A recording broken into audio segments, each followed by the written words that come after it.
Okay, YouTube.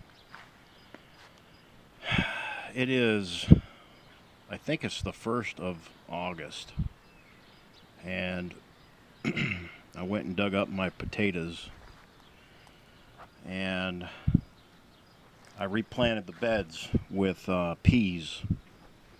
So we'll do the experiment with the peas and see how they come out. The bed seems to be pretty good, the soil, and so went ahead and planted the seeds.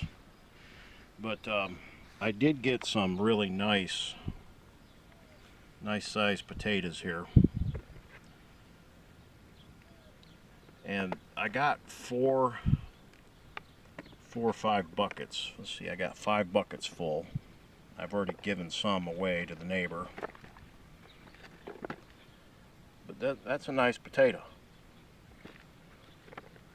Bunch of little ones there for some roasts. Put those in the crock pot. I mean, look at the size of this guy. This thing's huge.